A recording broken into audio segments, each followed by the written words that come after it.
Is everybody here? Great, welcome.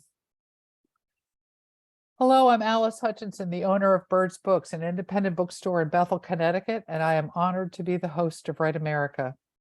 The aim of this series is to help set the country back on a correct, productive course of freedom, justice, equality, and plain human kindness.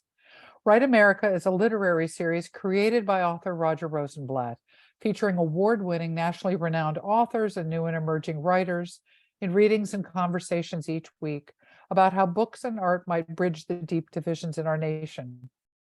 Write America celebrates the quiet power of art in our lives, the unifying power of the highest uses of language.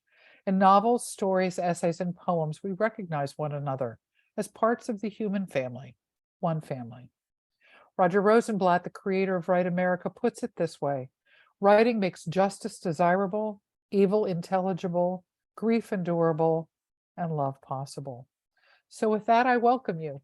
And please join us as we wind up our 2-year run with episodes through January of 2023 with several of the most beloved and distinguished writers in the country as they read from their works and talk to each other and with you in an effort to bring us together. If you missed our last episode with Alice McDermott and Jill McCorkle, you can go to Birds Books' Write America page and link to the episode easily. All of our recordings will reside on our Write America YouTube channel for you to watch at any time. Tonight's episode is also being recorded, so if you missed something, you can go back and rewatch. The link is right on the front page of our website. Tonight, we are hosting readings by and conversation with Francine Prose and Billy Collins. I will return at the end after the readings and discussion to bring your questions and comments to the authors. During the episode, please feel free to make comments or ask questions in the chat. We do ask that you remain muted, however. Our first speaker is Francine Prose. Francine Prose is the author of 21 works of fiction, including highly acclaimed Mr. Monkey, the New York Times bestseller Lovers at Chameleon Club, Paris 1932, A Changed Man, which won the Dayton Literary Peace Prize, and Blue Angel, which was the finalist for the National Book Award. Her works of nonfiction include the highly praised Anne Frank, the book The Life, the Afterlife, and the New York Times bestseller Reading Like a Writer, which has become a classic. The recipient of numerous grants and honors, including a Guggenheim and a Fulbright, a Director's Fellow at the Center for Scholars and Writers at the New York Public Library, Prose is a former president of PEN America Center and a member of the American Academy of Arts and Letters and the American Academy of Arts and Sciences. Her latest book, Cleopatra, Her History, Her Myth, was released in November. She is a distinguished writer in residence at Bard College, Please welcome to the screen, Francine Prose.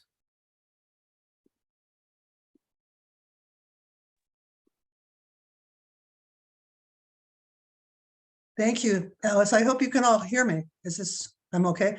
Oh, so I'm going to read from a work in progress, which is probably a terrible idea, but I thought I would just, in case I'm not nervous enough ever, I thought I would do that. Anyway, as I told Roger Rosenblatt, he makes a very brief cameo appearance in this book. The book's a memoir, and it's called 1974, and most of it actually takes place in 1974. But there's a brief kind of flashback, or not so brief flashback, to the earlier 70s when I was living in Cambridge, Massachusetts, and having what I guess you could call a hard time, to put it mildly. So I told Roger I would just read the 2 paragraphs in which he makes an appearance, and then I'm just going to read a little bit from the beginning of the book. So this is Roger's moment. Almost as soon as I got back to Cambridge, the phobias flared up again like a return of malarial fever. I've been able to cross the desert from Herat to Kandahar, the mountains from Kabul to Mazar-e-Sharif. But back in Cambridge, I couldn't manage to go to Julia Child's favorite supermarket. Because I'd done so badly during my first year in graduate school, missed classes, failed to write a few papers, a kindly professor, Roger Rosenblatt, agreed to let me stay if I taught English C, beginning undergraduate creative writing, a course that no graduate students wanted to teach because it didn't interest them and couldn't advance their careers. So as I said, that's a little later. Thank you, Roger, for saving me back then. So this is how the book begins. And as I said, It's 1974. San Francisco, winter, 1974. There was less traffic then. At 10 on a weekday evening, Tony could take his 10-year-old putty-colored Buick up to 55 and slam bounce up and down the hills along Taylor Street. Maybe Tony thought somebody was following him. He certainly thought so later. Maybe he was right all along. He kept checking his rearview mirror. He'd make sharp U-turns and veer into alleys. He had every reason to suspect that he was under surveillance, and he drove like someone trying to elude whoever was pursuing him. He said we were right to be afraid. He said he was living proof of what could happen if you pissed off the wrong people, actually the right people, the government and the military, the criminals and the liars. He said they've been working against us for years and that it would take courage and determination to defeat them. He said if we told the truth, if we tried to talk about what happened, they called us paranoid. That was more or less what I thought too, and I liked hearing him say it. We were always looking for things we had in common, maybe because on the surface we must have seemed so different. He was Southern, I'd grown up in New York. He was an aerospace engineer turned radical activist. I'd published a novel and was about to publish another. I was in my 20s, he was 10 years older.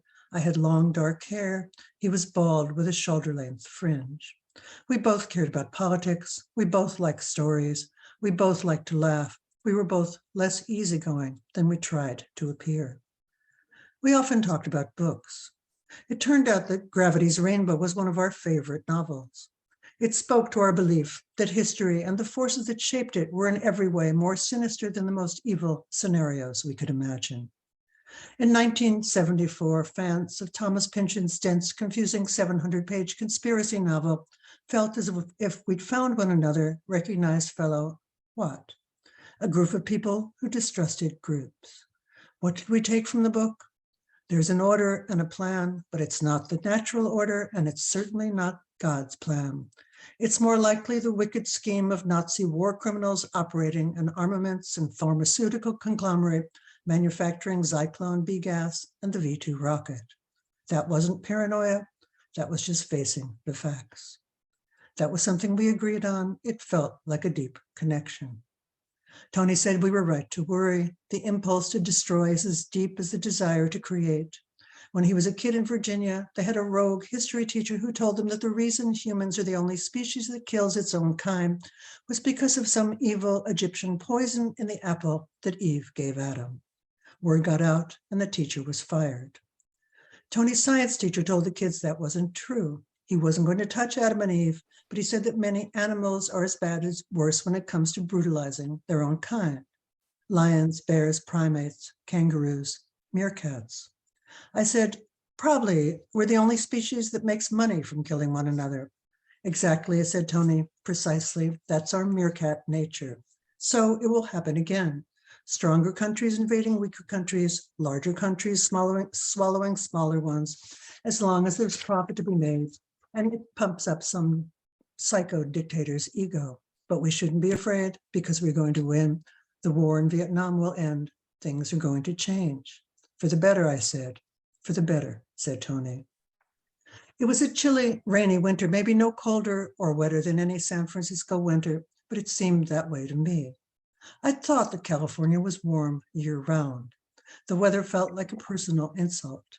I'd moved out west wearing flip-flops, and I refused to admit my mistake and buy a pair of shoes. My feet were always freezing.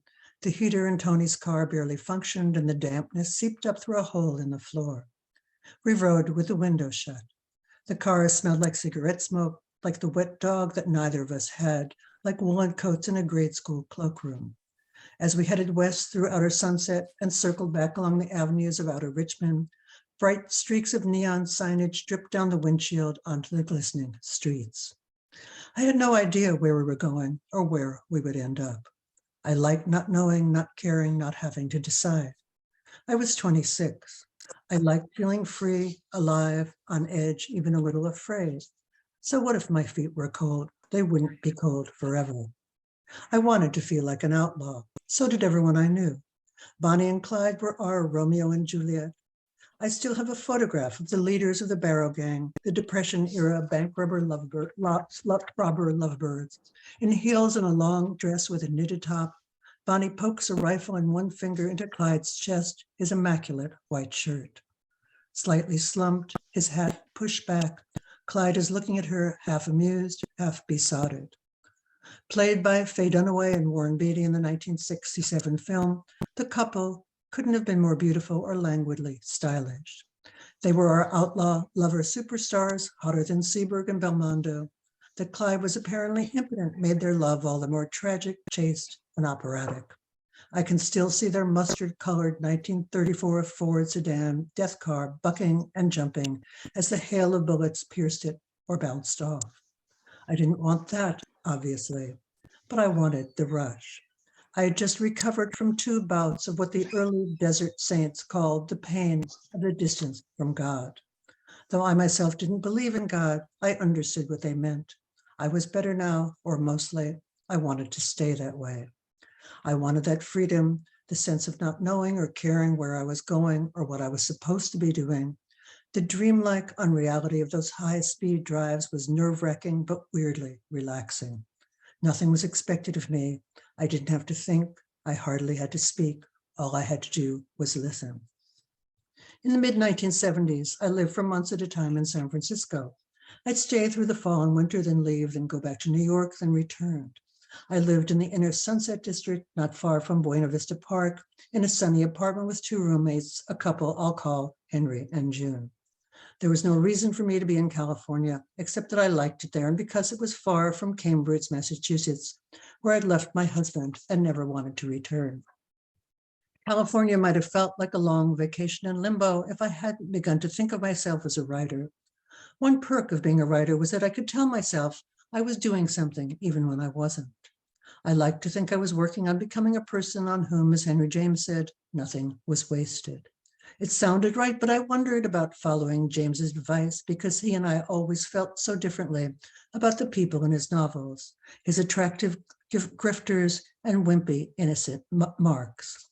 I like thinking that my new job description was to watch and try to understand who people were, what they'd been through, what they revealed or tried to hide, what they said versus what they meant, and how to find the right sentences, the right words, the right punctuation to get it down on the page.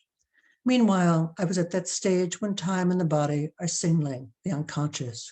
If you were going to make stupid mistakes, you should probably make them now. Everything seemed like a matter of life and death and inconsequential. Everything broken could still be fixed. The incomplete could be finished anyway, so I hoped. I knew that my life and the world around me was changing, that something was ending and something else beginning, but I was too close, too inside it all to have any idea what it was. 4 years and 2 months after the last time I saw Tony, I had my first child, and from the moment my son was born, I was no longer the same person who thought it was interesting and fun to speed around San Francisco in the middle of the night with this stranger chain-smoking camels, alternating stretches of silence with long bouts of storytelling. Funny stories, not funny stories, frightening stories, stories that veered and rambled, stories that might have been only partly true, and then the silent tears. Sometimes when Tony cried, he shook his head as if he couldn't believe he was crying. I stared ahead, out the windshield, partly to give him privacy, but mostly to set a good example of keeping your eyes on the road. Thank you.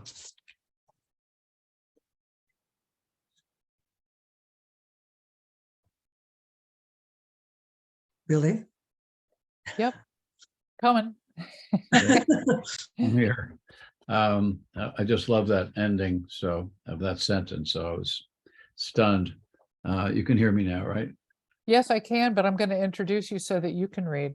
Oh, okay. So give me a second. Our Take your next time. speaker is Billy Collins. Billy Collins is the author of 12 collections of poetry, including The Rain in Portugal, Aimless Love, Horoscopes for the Dead, Ballistics, The Trouble with Poetry, 9 Horses, Sailing Alone Around the Room, Questions About Angels, The Art of Drowning, and Picnic Lightning.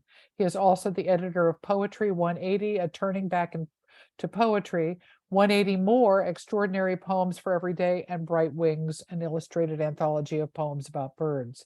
A former Distinguished professor at Lehman College of the University of New York. Collins served as Poet Laureate of the United States from 2001 to 2003 and as New York State Poet from 2004 to 2006. In 2016, he was inducted into the American Academy of Arts and Letters. His latest book of poems is Musical Tables Poems, released in November. Please welcome to the screen, Billy Collins. Let me bring you in here. Well, it's great to be here, and I want to begin by thanking Roger for inviting me. I don't have any poems with Roger in them, as Francine included him, but there's really nobody in my poems except me, so Roger is really no exception. I'm going to read a few poems and then looking forward to having a talk with Francine. The first poem is called The Trouble with Poetry. And I like to say that it's not that long because it's only one of the several troubles with poetry. The trouble with poetry. The trouble with poetry, I realized as I walked along a beach one night, cold Florida sand under my bare feet, a show of stars in the sky. The trouble with poetry is that it encourages the writing of more poetry, more guppies crowding the fish tank, more baby rabbits hopping out of their mothers into the dewy grass. And how will it ever end unless the day finally arrives when we have compared everything in the world to everything else in the world, and then there is nothing left to do but quietly close our notebooks and sit with our hands folded on our desks. Poetry fills me with joy, and I rise like a feather in the wind. Poetry fills me with sorrow, and I sink like a chain flung from a bridge. But mostly, poetry fills me with the urge to write poetry, to sit in the dark and wait for a little flame to appear at the tip of my pencil. And along with that, the longing to steal, to break into the poems of others with a flashlight and a ski mask. And what an unmerry band of thieves we are, cut purses, common shoplifters.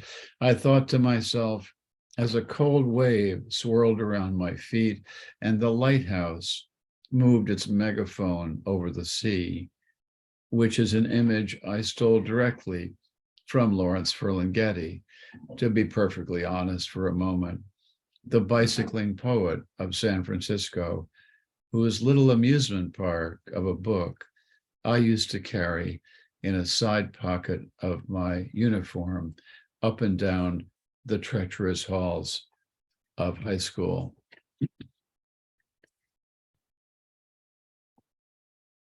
And this is a poem, fishing it out here. This is a poem called Marijuana. Marijuana.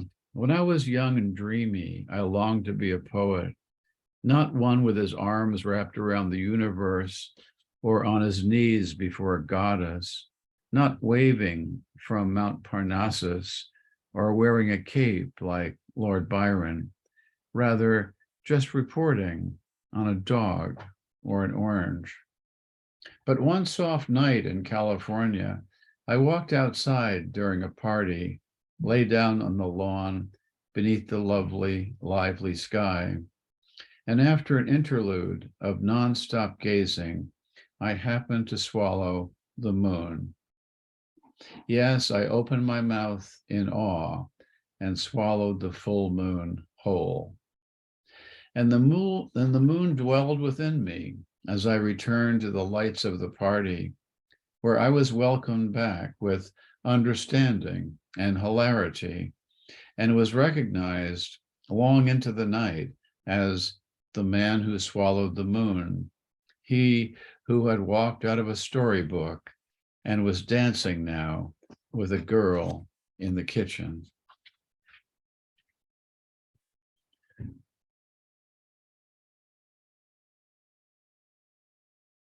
And this is a poem called Genesis, as in the Bible.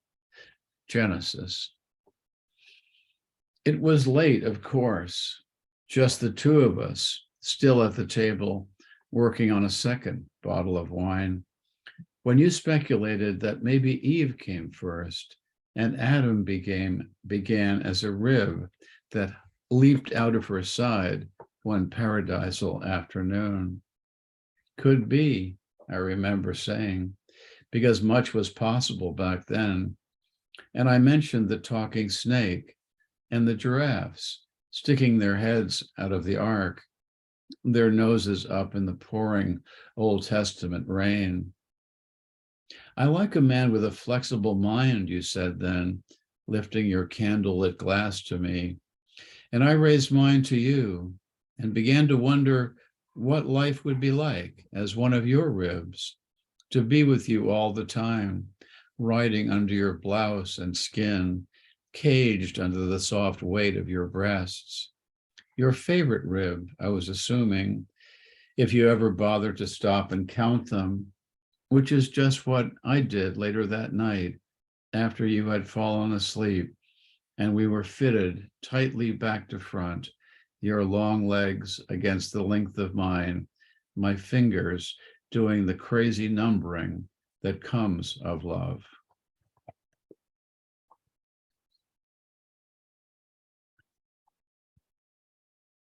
And I'm going to move on to this new book. It's called Musical Tables, and it's a rather, I mean, it's a totally unusual book for me or anybody, because it's no poem is allowed in here over about 5 lines. I think one of them goes on to 6 lines, but he's a bad boy. So I think the average is about 3.7 lines, and there are 125 of these poems, and maybe Francine and I will talk about them a little bit because I've started to think of the small poem as a genre. And so I'm going to give you a sample of them. And I mean, there are so many good poets have experimented with the short poem. And when I get a book of poems by a new poet, or just by a book that's new, I have a habit of just kind of flipping through the book and looking for small poems. Really some good examples would be A.R. Ammons has a poem called Their Sex Life, which goes one failure on top of another. I found that one inspirational. So I'll read a few of them, and they'll just, if you don't like one, another one will be coming along. They're as fast as buses. 3 a.m. Only my hand is asleep, but it's a start. Breakfast. In the hotel restaurant, orange koi in a pond. I toss in some cornflakes. Carbon dating. He tried it once as a last resort, but most of the women were 1 million years old. Some of them are a little more serious. This is called Divorce. No more heavy ball, just the sound of the dragged chain with every other step.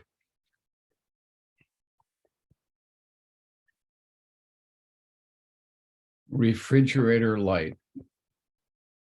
The minute she slams the door, I stop thinking about her.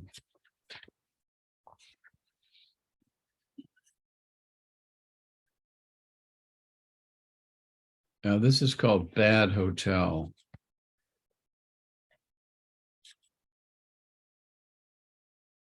Bad hotel. I told the woman from housekeeping who was eager to do my room to just come in and pretend I'm not here, which is exactly what I had been doing ever since I checked in. Now, believe it or not, the title of this poem is Henry Wadsworth Longfellow. Trouble was not his middle name.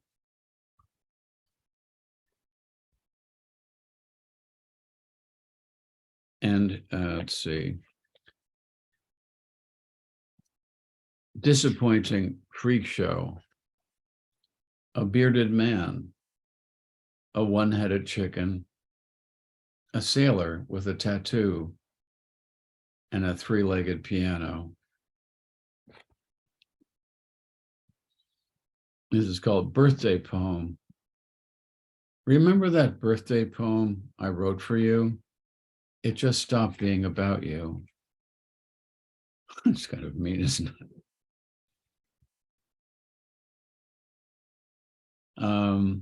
Child astronomy.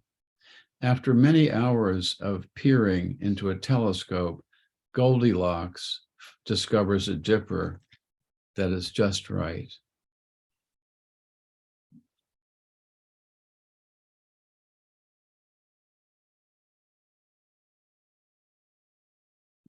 New York directions. It's down in the village between bleak and bleakest. And I'll finish with this one.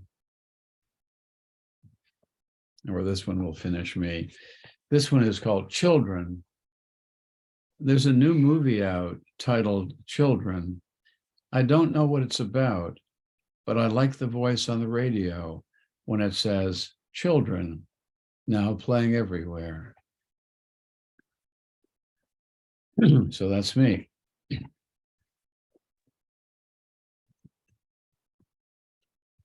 Those are beautiful, Billy. Well, thank you.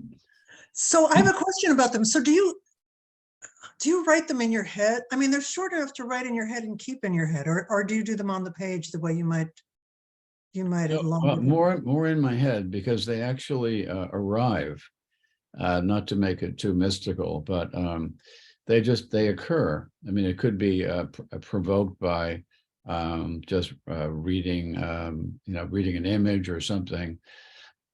Or I thought the other day of reading something that mentioned the stork as a bird that brings in the newborn in their with a diaper hanging from their beak. Well, that was enough to get me thinking. I was thinking, well, if storks carry the dead away, if that's another job, you'd need 4 storks. And then it was sort of, well, should we say by the hands and feet or by the wrists and ankles? This is the kind of thinking we do, but many of them just arrive, and there's really no revision, maybe just tinkering with one word or something. But it's interesting, excuse me, it's interesting what they don't have. This poems this small have eliminated many things we associate with poetry, like landscape. There's really no place for that, no time for it. We've got to get on with things because the poem's going to end in 2 more lines. Or just development, like there's no beginning, middle, and end. There's just I think of it, the little poem, a small poem, as being a kind of pressure, like a torque, a pressure with a twist to it, and a linguistic torque. And many of them are based on a kind of misunderstanding or quite intentional between what is figurative and what is literal. So if you say your hand is asleep, that's figurative. It's not really asleep. It's like putting your dog to sleep. He's not really asleep either. But if you mistake that kind of stupidly or intentionally, perversely, as being literal, then you can imagine your entire body being numb. Speaking of your hand falling asleep, I wondered how many of these were insomnia poems. Oh, many of them, and many of them are hotel poems. Yeah, there are a lot of waiting. There's one about waiting for the other pin to drop.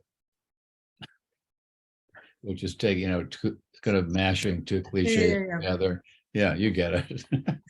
No, I mean, I do a lot of writing in my head in the middle of the night.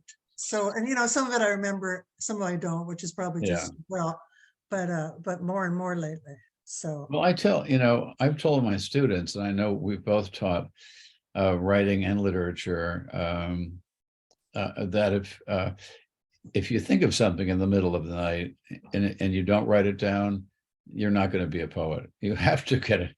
You Yeah. have to get up and write it down. I mean, it could make no sense in the morning, but it could be something that you would be incapable of writing if your consciousness got in the way or was in control. yeah, unless you're still hanging on to that thread of hope that you're going to fall asleep, in which case it's a sort of a, is this worth saving, or is there a chance it might actually clock out All here? right.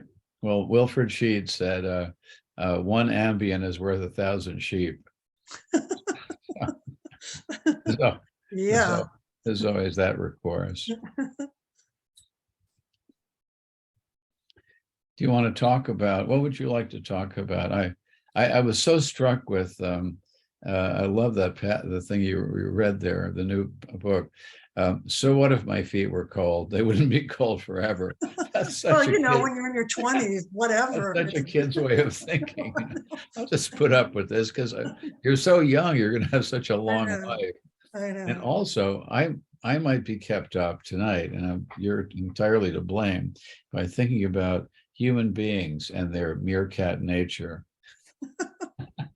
Yeah, well, I'm not exactly sure what meerkat are. I mean, do you happen to know what the difference between a meerkat and a fisher is? I'm just asking because I know fishers have overrun our neighborhood lately. So Uh, the well, chicken. I'm not sure what.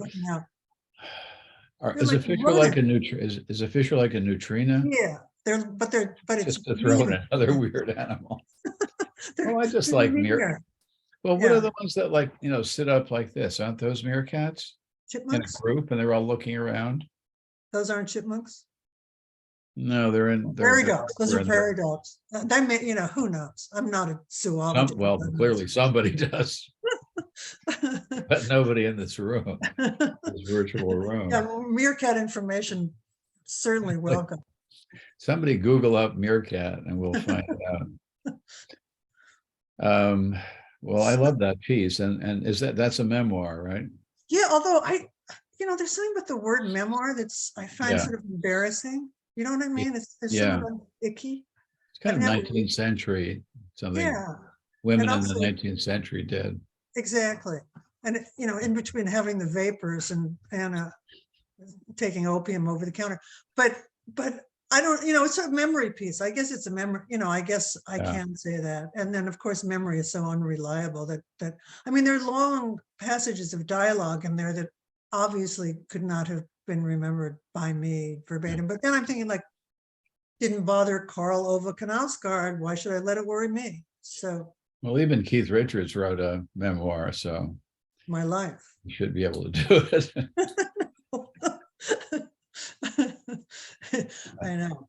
Yeah, I was in San Francisco in the late 60s and early 70s, visiting, back and forth. And the cold it's extremely cold and damp.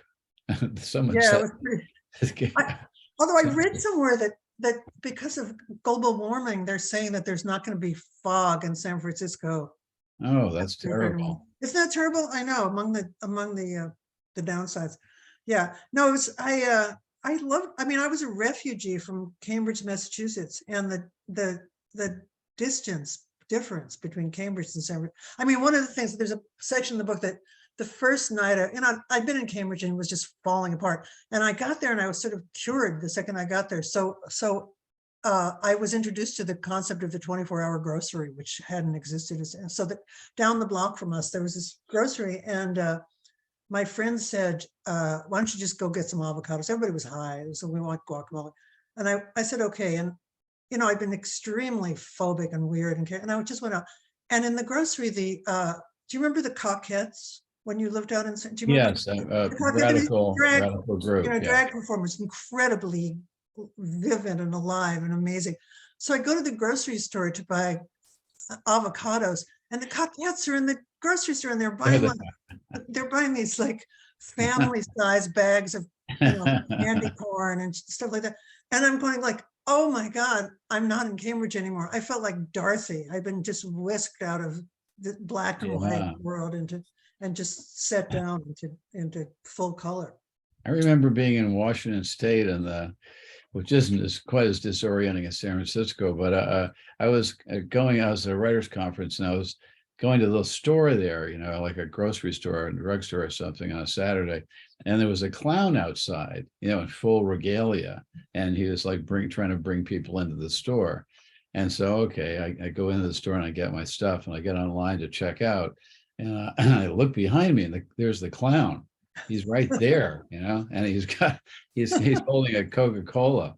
And so I'm thinking, I can't just ignore this, and pretend everything's cool. And I looked around and I said just something really stupid like, I guess even clowns get thirsty on a hot day like today.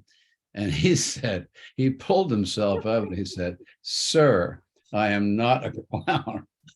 I am a performer." I said, "Well, you look like a clown, man." So I got back to the dorms there, and my friend Robin Hemley was there, and I told him this story, and he said, "Oh, you must have run into Touchy the clown." Isn't there a word? There's a word that means fear of clowns, right? I can't remember God knows what it is.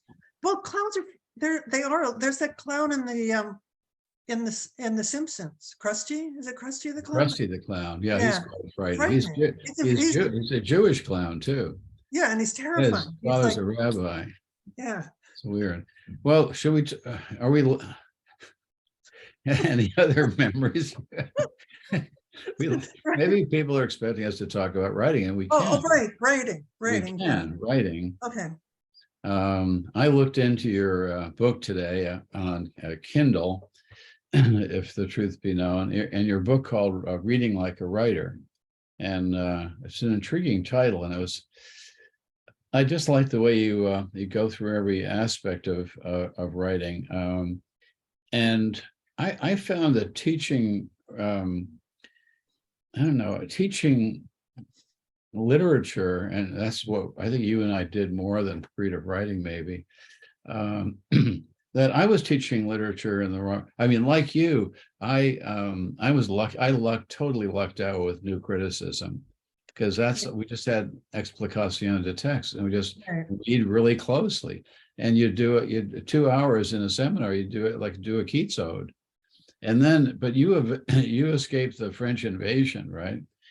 With Derrida and the boys there.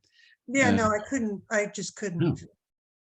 I mean, the theory heavy, but I did teach. I was thinking, I would teach very traditional way and say, what is this? What does this tree represent, or something like that, but the questions I would ask in class and the way I would direct the conversation had nothing to do with the way I wrote poems. I mean, I'd never think, stop writing. I'd never think, well, wait a minute, what's the theme here? So I tried at some point to get into my teaching of poetry what I really was thinking when I wrote poetry. And the main thing I was thinking is, how is this thing going to continue? How is it going to move forward? And finally, how in the world is it going to end? So I took a poem like Dover Beach, and I'd show it as we look at it as a set of maneuvers, a set of point by point navigation, and how an ending is achieved through all that. And that kind of stressing the hydraulics of the poem as a living thing really seemed to, I don't know what they thought of it, you never know, but it made it more realistic to me, as more closer to the compositional process. Yeah, no, that's the only way I know how to teach. That's the only way, is just word by word, line by line, and I just warn them how insanely tedious it's sorry, but I don't really know what a theme is, although I've been trying to sort of group I mean, I teach one class a year, one semester a year at Bard, and I always try and pick a kind of common subject to group things that I want to read or I want to, and that's kind of interesting to me too, because it kind of makes me realize what I've been thinking about in a way that I wouldn't if I didn't have to pick book. So like last fall, the year before, I taught this class called Sympathy for the Devil. Oh yeah, it was called Sympathy for the Devil. And one of my students signed up. He thought it was going to be a course in Satanism. And I went, no, it's a joke. You know, it's like it's a song title. So there are all these books, and it was about how writers create sympathy for apparently unsympathetic characters. And then at the end of the semester, and this was like the first year back out of COVID. I mean, we were all still in masks and so then I'd been teaching on Zoom, blah, blah. And I looked at the list and I thought this course should have been called A Cry for Help. Mine, that is, because it was so gloomy. Everything I was so dark and gloomy. So I went, okay, so next year, I'm going to teach a class on humor, which is what I did this year. And I thought that'll lighten it up. Well, first of all, it turned out that all the texts were darker and weirder than the Cry for Help text. And then I realized about halfway through, first I thought I should have called the course Things She Thinks Are Funny, but We Don't Exactly. That was my class.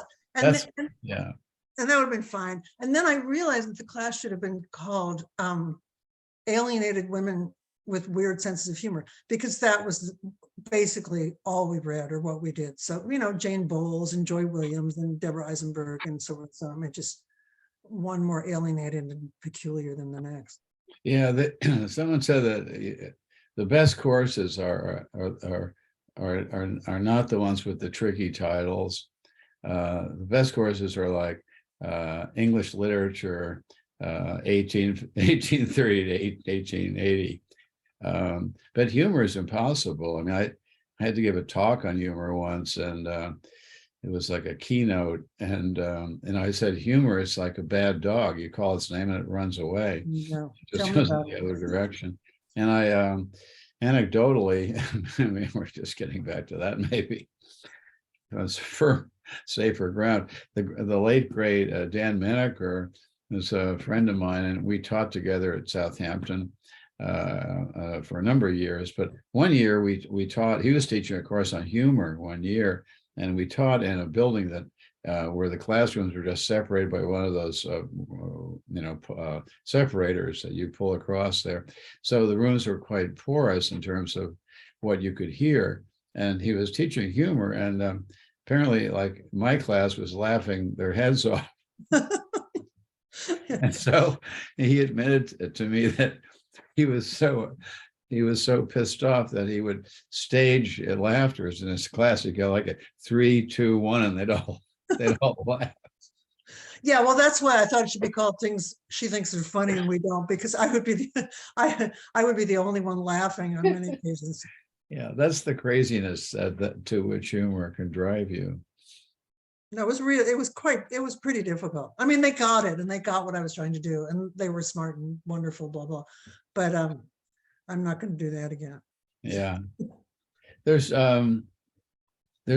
you have taught writing, right? And some I did up until, I don't know, up until maybe, well, I've never taught it at Bard. So that was like 18 years ago. So right. It's not for almost 20 years.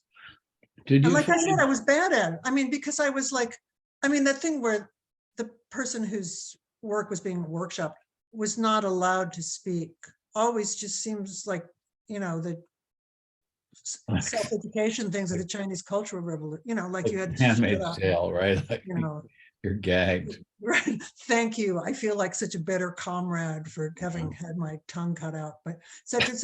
So, and I felt like over-identified constantly with students whose stories were being talked about by relative strangers. So I just couldn't do it. Yeah.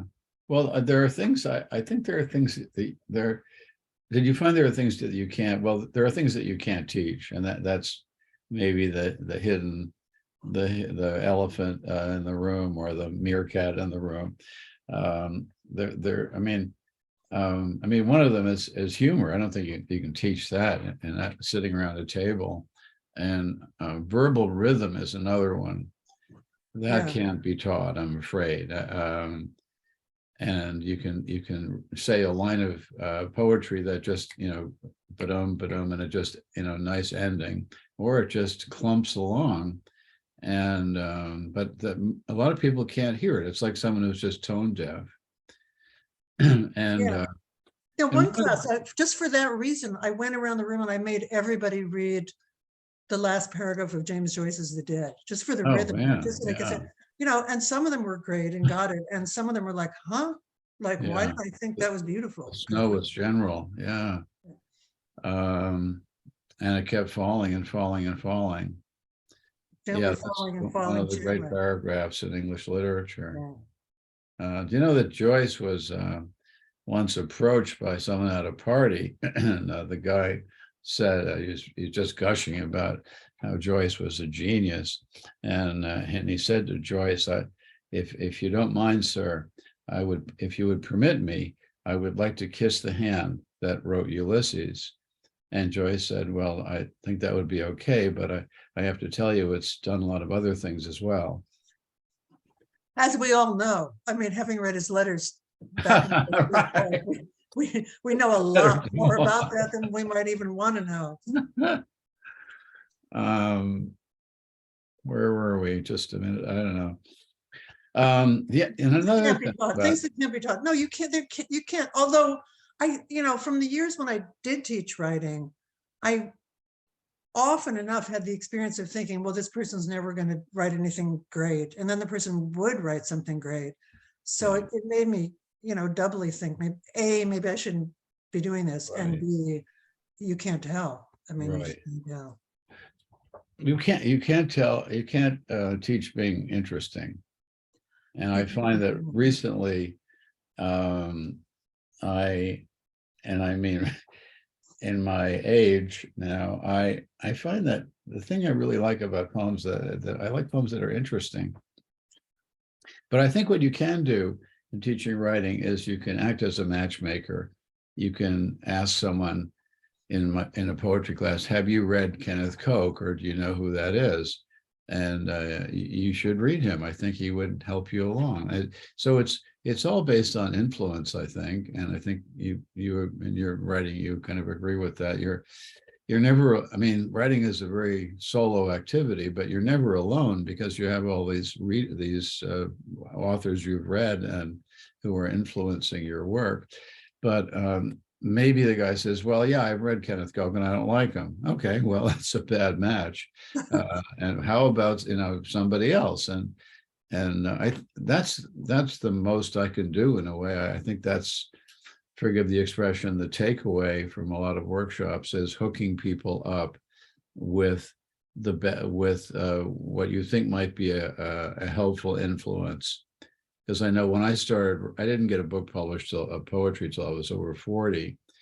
And there were many reasons for that we don't need to go into. But one of the reasons was I was just so intimidated by authors. I thought they were gods, and also I was imitating the wrong people. Like in high school, I wanted to be like a junior Lawrence Ferlinghetti, and be like Jack Kerouac or something. And I was learning something as I went along, but I didn't figure out the right influences, or they didn't occur to me until it was in my 30s, really. Yeah, I mean, I wanted to be Grace Paley for a while, and that wasn't going to work out. And then I wanted to be Garcia Marquez, and that sure wasn't going to work out. But, that's hard. But nonetheless, yeah, nice try. But I learned, as you said, I learned from both of them. I mean, I learned. There's something I learned from both of them. So, and there's some pieces of fiction that are like made to be taught in literature classes. And I mean, like Dennis Johnson's stories from Jesus' Son. They're the perfect length. And also they really lend themselves to line by line readings. And then they fit perfectly in like this 2.5 hour class. So by the end, it's like da-da. So, they're sort of fail proof, really. I suspect that, Marvell wrote to his coy mistress because it was the perfect poem to teach in a 50-minute class. He knew that, it was sort of anticipatory of him. I had the hardest during like the depths of COVID. I taught, there's a prison, Bard has a prison teaching program. And I did it once in person, which was, it's pretty amazing. It was amazing. I taught Great Expectations in the prison, and that was like, wow. And then because of lockdown, they wouldn't let anyone go into the prison. So I taught on speakerphone to a class of students, and they could hear me, but I couldn't hear them unless they crossed the room and talked into the speaker. I mean, it was the most insane. It was the most insane teaching experience. And also because there was something about, they had been reading aloud a lot in classes, I could tell, and they were all very, very good readers.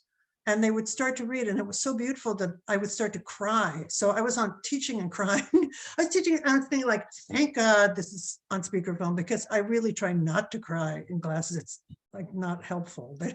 Your students don't need it. But I was just humor and crying. Yeah. Crying, yeah. I taught in a prison once, and it went pretty well. There was a very tall prisoner who he looked educated, and he was arranging the chairs and everything. And they already had a poetry workshop there.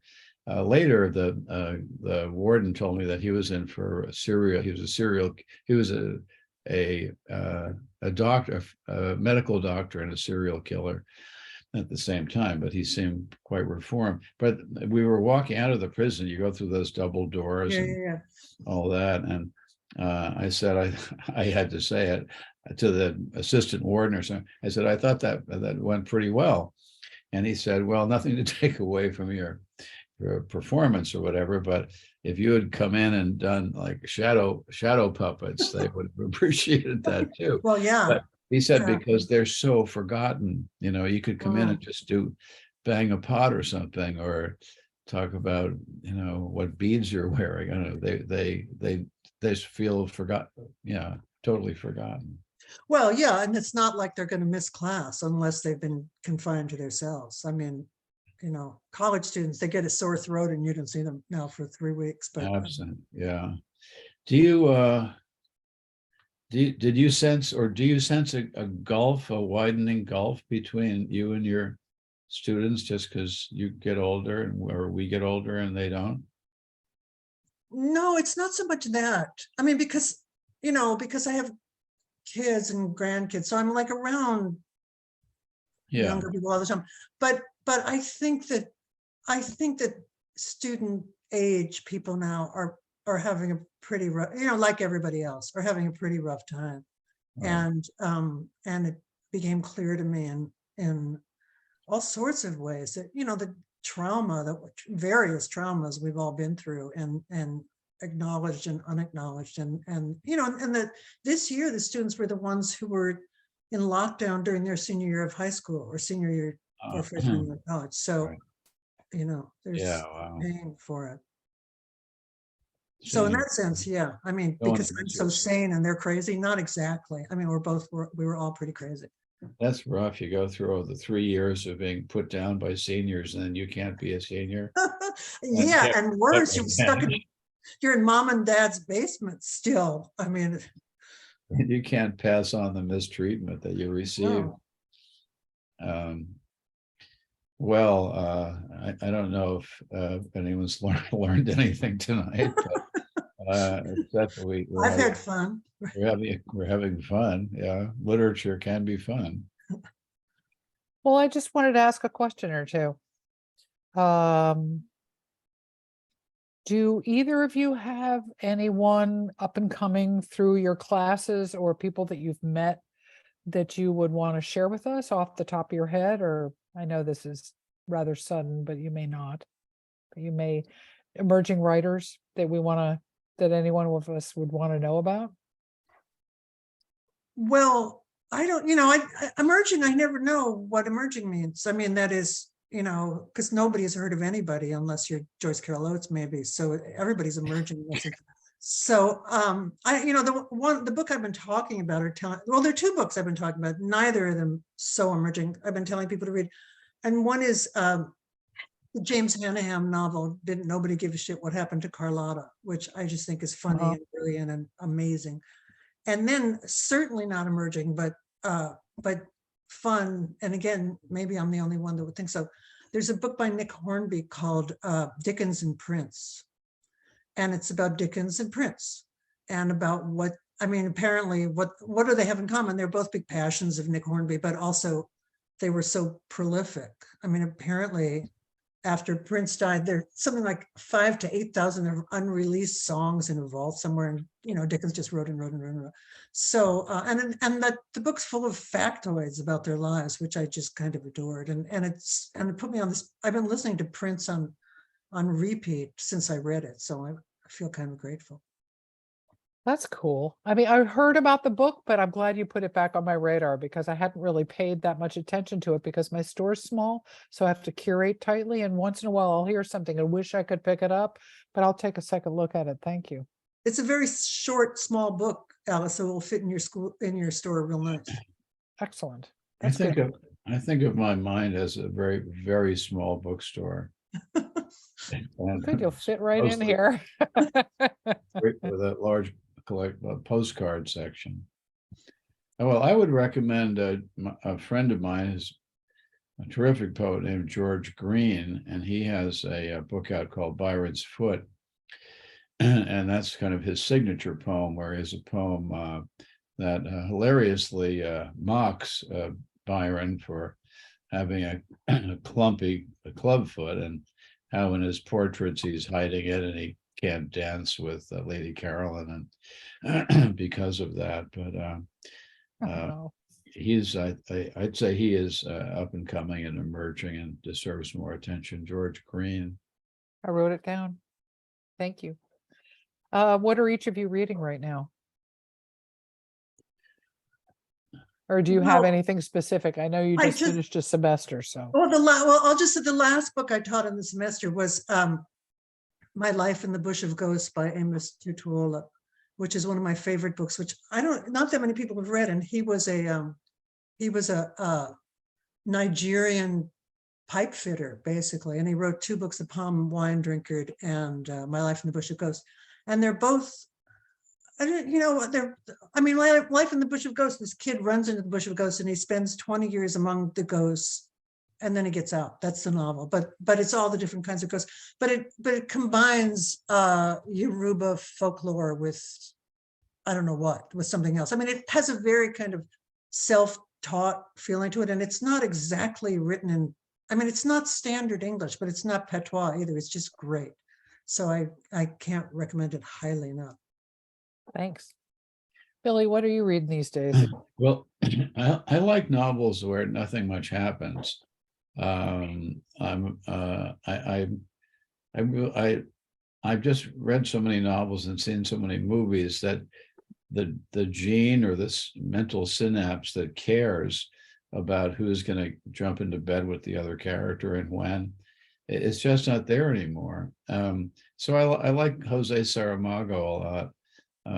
This book, Blindness and the Journey of an Elephant, is a wonderful book about taking an elephant as a gift across Europe. And really, nothing happens except they arrive finally. So right now I'm reading Roberto Bolaño's book, The Savage Detectives,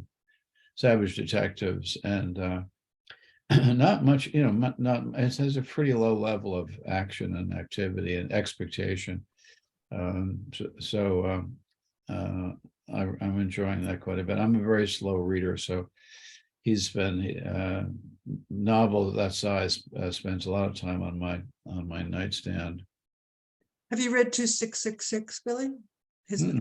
So much happens in that book. You can hardly bear it. It's just like nonstop, and it's 800 pages. It's one of my favorite novels. It's really crazy and great, but it's 800 pages long. So which writer wrote it? Bolaño. Okay. Well, that's next. This is my first Bolaño. So there's some very, very short ones too, by Night and Day. Yeah. Well, I like the kind of flatlining feeling there, where things like in Blindness, where nothing happens except things get worse. Right. That's the arc. That's the arc.